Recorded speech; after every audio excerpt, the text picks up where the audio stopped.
Hey guys, welcome back to P&W Guitar again, and today I'm going to be working on a little bit more technique. We did a couple lessons recently that were on theory, so we were working on the major scale where we're looking on how to identify notes on the fretboard, we worked on the musical alphabet, sharps and flats, all that kind of stuff, so those are sort of your basics for music theory. Once you've got those down, and you want to start playing around a bit more, you want to play some chords. So, what are we going to work on today? Today we're going to work on picking. And this is something that a lot of people have a difficult time with, so it can take a bit of time to get used to it. It really depends on what you want to do. I'm going to be talking about using a pick today. A flat I use, I don't know if that's going to focus there, but the one I use here is I believe it's Dunlop Tortex. It's a Flow pick. Kind of hard to see, it's a little dark there. Anyways, it is similar to a Jazz 3. It's very pointy. You can tell that. Very, very pointy. But it is bigger than a Jazz 3 because I tend to drop the Jazz 3s. And I did like them while I used them, but a bit hard to hold on to. So, our picking. So, what's the best way to know how to hold a pick? We're going to take our hand. We're going to make a fist.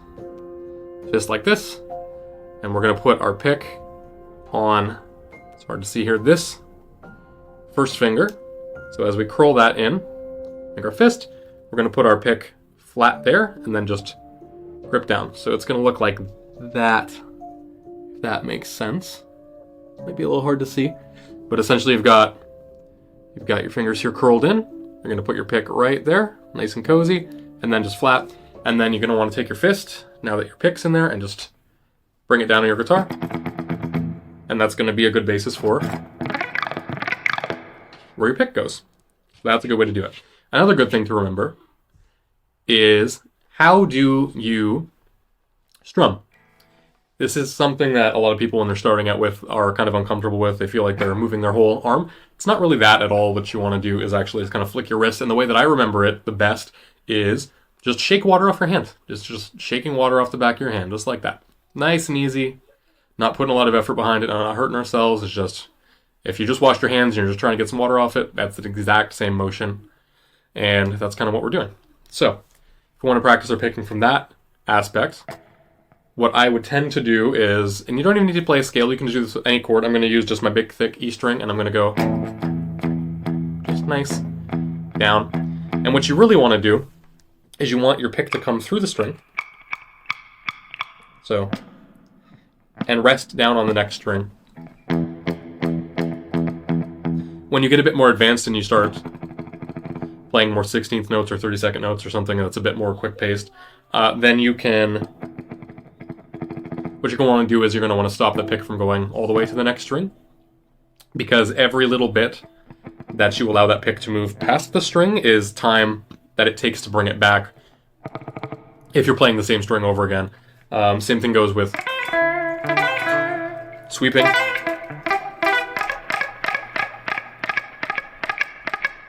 So the way that I'm looking at it is my thumb is parallel to the string. So when I'm picking there, my thumb is basically resting kind of on top of the string.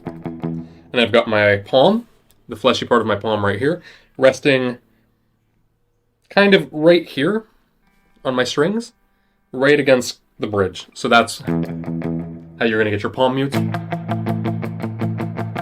which I'm playing through a very clean Fender kind of style amp in my plugin right now, so it's going to sound a little it's not going to sound very metal, but that's kind of the idea. And so we've got our down picks. You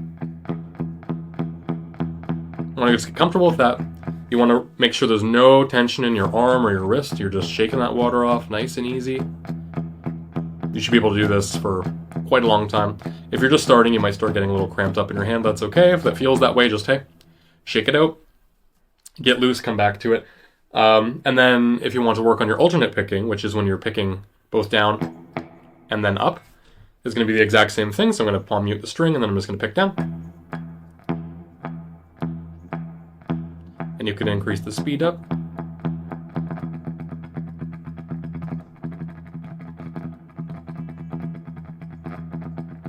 And really we're just focusing on consistency of the note values. So what I tend to do if you're going to practice something like that is pop a metronome on. You've got that consistent click, and you can go 1,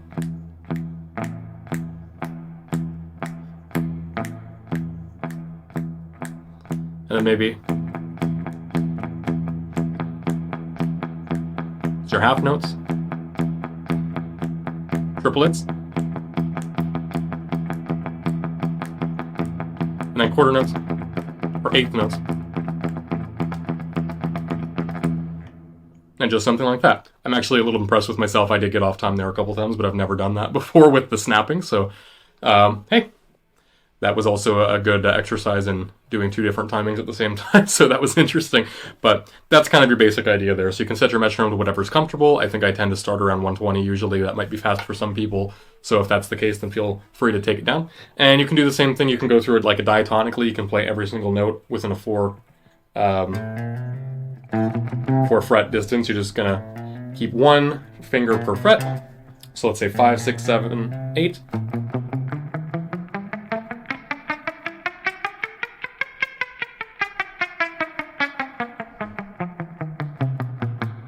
And you can do that. So that's just up, down, up, down, up, down, up, down. That's your alternate picking. You can just pick down.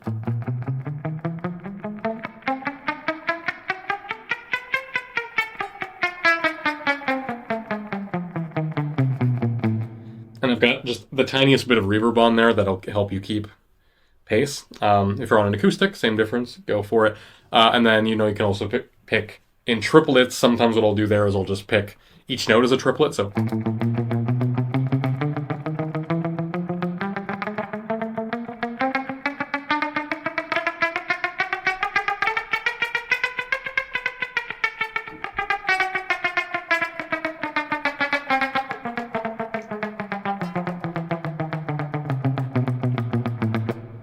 that kind of thing, and then same thing you can do 4, right? So you can do your eighth notes, 1, 2, 3, 4, 1, 2, 3, 4.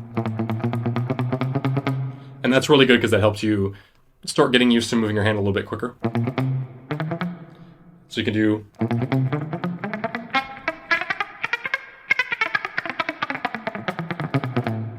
that kind of thing and just keep practicing that. It's going to take time to build up speed, and the most important part is you want to make sure that your note values are accurate. So 1, 2, 3, 4, whole notes, half notes.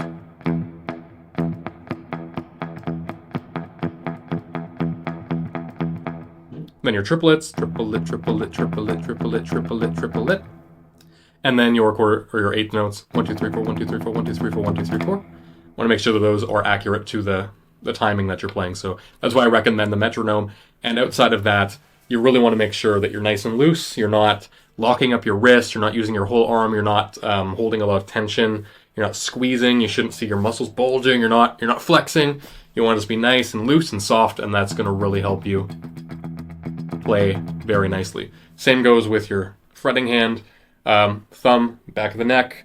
You kind of want your thumb and your middle finger to be in the same spot. So when you move your hand up, your thumb is just sliding, and it's going to be about even with where your middle finger is. So if I'm on the 3rd fret with my middle finger, chances are my thumb is going to be on the back of the neck equal to that. I am also one of those people that plays with my thumb over the neck sometimes because I learned a lot of blues licks and stuff like that that involve having your thumb there. But realistically, if you want really good technique, the more appropriate way to play is to have your thumb right behind the neck there, and that's going to keep your wrist in a good position to move around. And you just kind of pivot, and you keep it nice and loose, and that'll make sure that you are playing for years and years to come, nice and happy, nice and healthy. So let's keep doing that. And until next time, this is P&W Guitar. Please comment, like, subscribe, and I will see you guys next time for some more tips, tricks, and fun. Let's make some music together. Let's have a good time, guys. Whoop!